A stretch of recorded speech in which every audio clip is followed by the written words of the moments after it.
feel like your reality is guided by the flip of a coin? Heads or tails? A constant transaction between life and money. What if you can make the highest possible investments in the things that matter? Your business, your community, your team, your family, and maybe even yourself.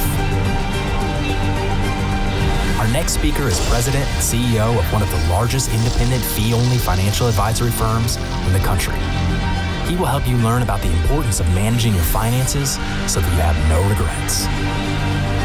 Here to show us how we can break through in order to achieve a higher return of life itself, it's Russ Crosson.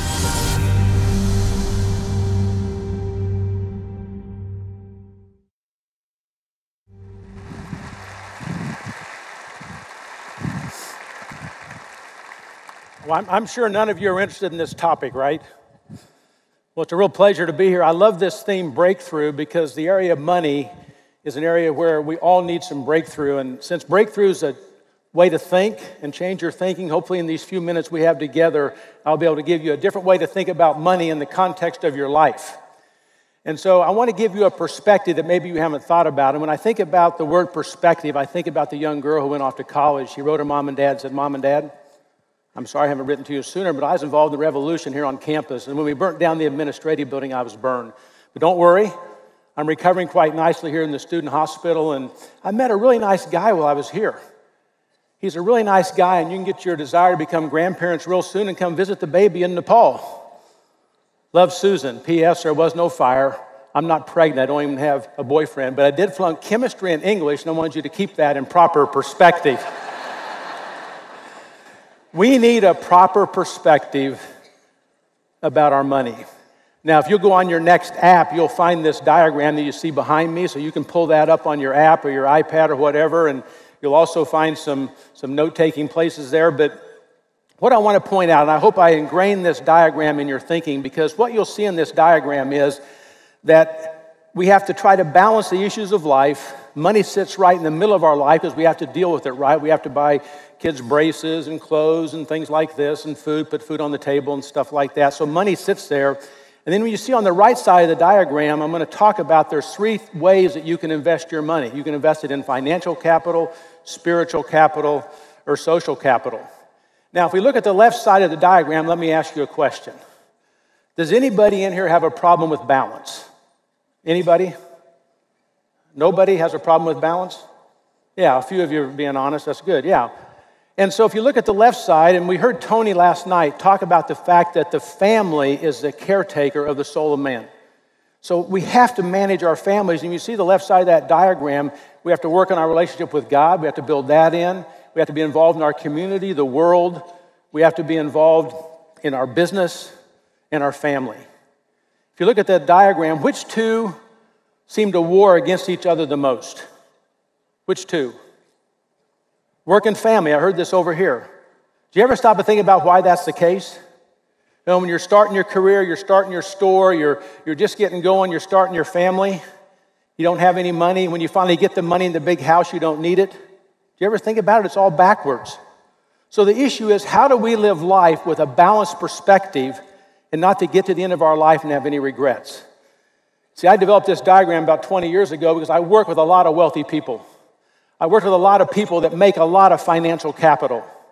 Now, financial capital is defined as stocks, bonds, real estate. It's the things that you would think of when you think about financial instruments. But I began to learn that if you build financial capital at the exclusion of building spiritual and social capital into those that come after you, then it's not going to be good. You heard Tony last night talk about his dad and the dad's grandchildren, Tony's children. That's what we call posterity. So you and I have a choice. We can either focus on building financial capital at the expense of our kids and our families, or we can focus on posterity. So the two words you want to think about are prosperity or posterity. I was going to entitle the book, Your Life Well Spent, Posterity or Prosperity, but everybody thinks posterity is your rear end, so I didn't go with that title, okay? But the focus I want you to think about is, are you going to focus on posterity, leaving a godly legacy, or are you going to focus on prosperity as ill-defined by the world? See, this became very clear to me as a young financial advisor working with people who had amassed a lot of financial capital. But I'd sit there and I'd be doing estate planning and they'd be telling me their story, and tears would be streaming down their face as they told me about their marriages that didn't work or their kids that they didn't know. It's pretty tough to do estate planning when they don't know their kids. This is true whether they had 1 million, 5 million, 10 million, or 20 million, it didn't matter. So here's my punchline, men and women. You can either focus your life on building financial capital at the expense of spiritual and social capital, or you can focus on living a balanced life and doing all three as you go along. Socrates says, what mean you fellow citizens, that you turn every stone to scrape wealth together and take so little care of your children, to whom one day will relinquish it all. I love Richard Swinson's book, Margin. He says, we need room to breathe, we need freedom to think. Our relationships are being starved to death by velocity. We don't have time to listen, let alone love, and our children lay wounded on the ground, run over by high-speed good intentions. So the big picture here is, as you're running your store and as you're building your career and as you're working in your community, you need to do that with the idea of having some sort of balance. Now, I know balance is elusive, but I'm finding that if you don't manage your money right, it's kind of a hopeless dream. So you manage your money not to have more money. You manage your money to have more life. You get that?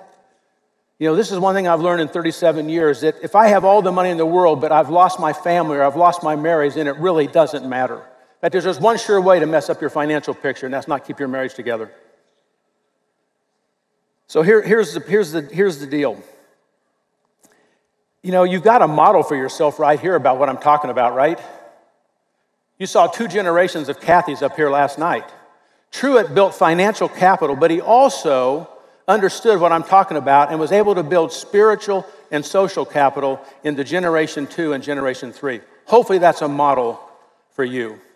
Now let me give you some ways to think about investing, okay? Because if you're like me, when you get extra money, you work hard, you have extra money, you typically think about financial investments. That's the way I was. You know, if I had extra money, it went into stocks and bonds or 401k or real estate or whatever. But let me encourage you that as you earn your money now, you may think about how to invest it differently to build spiritual and social capital. What about investing in taking your kids? You know, years ago, Julie and I took the kids to a Young Life camp out in Colorado. That wasn't just an expense, that was a spiritual capital investment. I used financial money to invest in a spiritual capital growth of my family. Now, here's one you ladies will all like.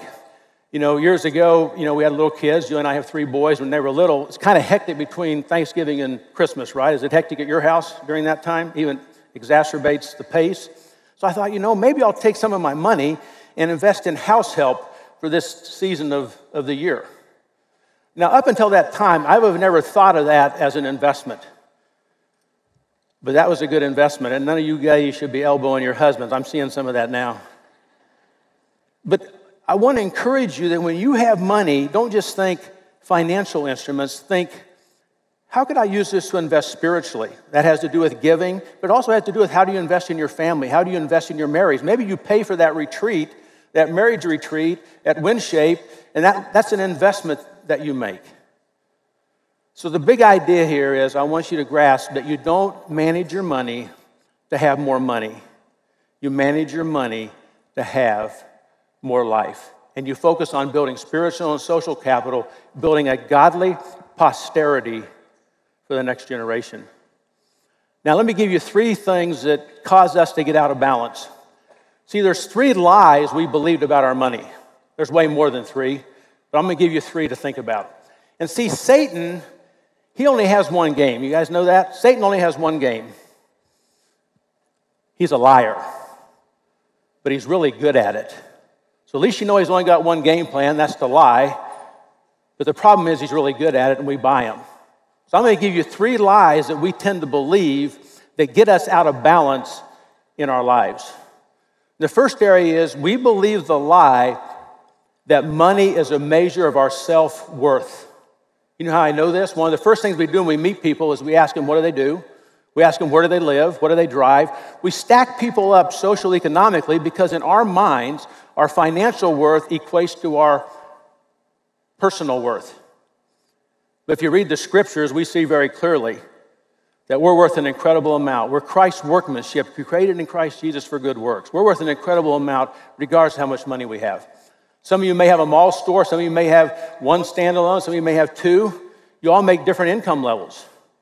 So it can't be a measure of your success. If you're working heartily, your worth is tied to how hard you're working for the Lord and the job you're doing in your store, the amount of income you make. If you compare it, that's not a measure of your self-worth. See, comparison's a horrible thing. If we compare up, we get depressed if somebody's got more than us. If we compare down, we get prideful because we're ahead of somebody. But we get out of balance because we're constantly trying to make more because that's how I feel like I'm worth something, but that's a lie. You know how I learned this lesson? And here's the deal. If you make that your goal, you're always going to only impress a limited number of people. How I understood this principle, I call this the principle of limited sphere. When Julie and I had the kids and they were younger, we would go to Kansas on vacation. How many of you vacation in Kansas? All right, yeah, I hear a few hands. See, everybody's on the way to Colorado. Colorado has the mountains. Kansas gets a bad rap. But I still say western Kansas is way prettier than eastern Colorado. But be that as it may, we'd get the kids. We have 3 boys. We'd put them in the car. And we'd head off to go see the grandparents in Kansas on vacation. And we had a tradition where we'd get off on the 2-lane roads. So we could see the countryside in this great country we live in. And we'd go through these little towns and eat at all the cafes. There weren't any Chick-fil-A's in these little towns on these back roads. But we'd go to the cafes where, they put the menu on a grease board. And when you walked in, they said, "You aren't from around here, are you?" So we'd go in there, but here's what happened to me as we were driving across the country. And I'm going to put this visual in your mind's eye. We're driving along, and here up on the hill is a big white house, Hereford cattle out in front, white fence around the house. This is the guy that has financial capital, and he feels like he's really worth something. Probably the doctor, the dentist, the business owner in town. You go on through town, the houses get a little smaller. You go across the railroad tracks, and there's a bunch of double-wide trailers, and you're on out of town. You got the visual? 30 miles down the road, what happens? Same exact thing. The guy with the financial capital, big house on the hill, got the cattle out front, smaller houses, double wides, and you're out of town. And it dawned on me, and here's my question for you. If you make it your goal to accumulate financial capital, you will always and only impress a limited number of people because only a limited number of people ever know what you have. But if you use your money and you invest it in your family and you invest it in what God's doing around the world, you can impact an unlimited sphere of people. So the choice that we face is, do I amass my money to impact a limited sphere of people? Do I get out of balance to do that? Or do I impact an unlimited sphere of people by how I invest my money in my family and how I invest my money in God's work around the world? You saw some of this last night with LifeShape and WinShape. So money is not a measure of self-worth. Don't get caught in that trap. Number 2, money is not a guarantee of contentment. How many of you are making more today than you were last year? See a show of hands. What about 5 years ago? How many of you thought 5 years ago if you're making what you're making today, you'd be content? Yeah, see, so my question is, are you content? See, I figured all your hands would go up. Julie and I, as we traveled last year, went to a Chick-fil-A south of Columbia, South Carolina. We went to one south of Indianapolis and one in Denver. And every one, it was the same thing. So I saw that capacity issue, Tim. There were cars around. We did still go in. We didn't drive on by. So I'm not surprised you're. But here's the thing. Can you learn to be content? So when I think about contentment, I think about this great story that I really want to read to you. I think I have time here to do it. An American businessman was at the pier of a small coastal Mexican village when a small boat with just one fisherman docked. Inside the small boat were several large yellowfin tuna. The American complimented the Mexican on the quality of his fish and asked him how long it took him to catch them. Mexican replied, "Only a little while, sir." The American then asked, "Why didn't he go out there, catch more fish, and stay out there longer?" And the Mexican said, "I have enough to support the immediate needs of my family." The American asked, "But what do you do with the rest of your time?" The Mexican fisherman said, "I sleep late, I play with my children, I take a siesta with my wife Maria, I stroll into the village each evening where I sip wine and play guitar with my amigos. I have a full, busy life, senor." American scoffed. "I'm a Harvard MBA and I can help you. You should spend more time fishing, and with the proceeds, buy a bigger boat, and with the proceeds from the bigger boat, you could buy several boats. Eventually, you would have a fleet of fishing boats. Instead of selling your catch to the middleman, you could sell directly to the processor, eventually opening your own cannery. You would control the product, processing, and distribution. You need to leave the small coastal fishing village, move to Mexico City, and then LA, and eventually New York, where you could run your expanding enterprise. Mexican fisherman asked, "Senor, how long will all this take?" To which the American replied, 15 to 20 years. "But then what, senor?" The American laughed and said, "That's the best part. When the time is right, you'd announce an IPO, sell your company's stock to the public, become very rich. You'd make millions." "Millions, senor, then what?" "Then you could retire. You could move to a small coastal fishing village where you could sleep late, fish a little, play with your kids, take a siesta with your wife." Men and women, we need to enjoy the trip. You need to get balance. You need to get balance and enjoy the trip. We laugh at that, but here's the rest of that story. In 20 years, his kids weren't there. See, the problem with that story is he had moved to the small coastal village. He'd already missed that time to build spiritual and social capital into his posterity. So don't think that more money will make you content. My encouragement to you is, as your income goes up, and you guys are doing a great job, and we hear all the statistics, just choose to live at this level for a little while longer and build yourself margin. Then if you have a snowstorm and your sales are down, or if chicken prices go up or whatever, you've got some flexibility. So my encouragement to you is learn to be content, maybe at this year's level, and then build yourself some margin to have more life. And finally, the other lie we believe, so we believe the lie that money is a measure of self-worth. We believe the lie that money is a guarantee of contentment. And finally, we believe the lie that money is a measure of success. I used to think that was true. I even thought the Bible had a verse on that. Joshua 1:8 said, "This book of the law shall not depart from your mouth, but you shall meditate on it day and night and be careful to according to all that is written in it, and then your way will be prosperous, and everything you'll do, you'll have success." So I thought, well, right there it is. If I do what's in the Bible, I'll have success, I'll have money. Then I got to looking at the definition of success and prosperity. Success and prosperity have nothing to do with money. They have to do with accomplishing a desired end or aim, accomplishing a goal. Wealth and riches are comparative. So it's okay to say somebody that's richer than somebody or somebody's poorer than somebody, but it's not okay to say that somebody's more successful than somebody based on their financial position. So you can be incredibly successful regardless of how much money you make. Now, you can be successful and rich, but those two don't necessarily go together. So let me encourage you that the next time you use the word success, think about how you use it. See, go back to that verse. If you do according to what's written in the Bible, what's written in the Bible? When you do your work heartily, you're successful. Men, when you love your wives as Christ loved the church, you're successful. When you raise up your children and teach them as you walk by the way, as you rise up and as you lie down, you're successful. Do you see? In God's eyes, we're successful when we're obedient and accomplish what He's called us to do. We may or may not have money.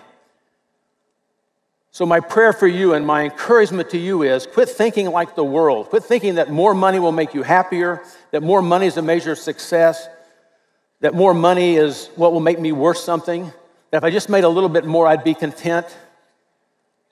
Enjoy the trip. Focus on investing your money in spiritual and social capital. I like to summarize it like this.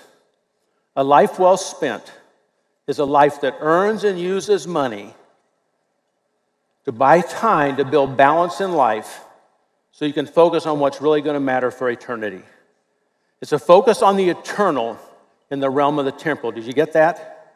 A life well spent is a life that earns, uses, invests money in people, in financial and spiritual capital, in social capital, not just stocks and bonds. I've sat with too many people that have amassed the financial capital. So I appeal to you, and I'm just grateful that you were able to listen here, and hopefully you have a different perspective, that this issue of money, it's not about the money. It's about your life. So I hope that you'll quit buying the lies, that you'll learn to be content, that you realize you're successful as you do what the Bible says, as you love your family, as you work heartily, and you won't allow money to incorrectly measure it. The other thing I'll say about that diagram as I wrap up here, notice that it's kind of supposed to be like a house. If you build financial capital and you don't build a solid foundation of spiritual and social capital, it'll all go away. So you have to build all three as you move along. So thank you very much, and may you have wisdom in how to invest your money differently than the world. Next time you get ready to invest, think about, well, maybe tomorrow's a good Valentine's Day, right? Maybe you ought to invest a little money tomorrow. It'll be a good way to start. Thank you very much.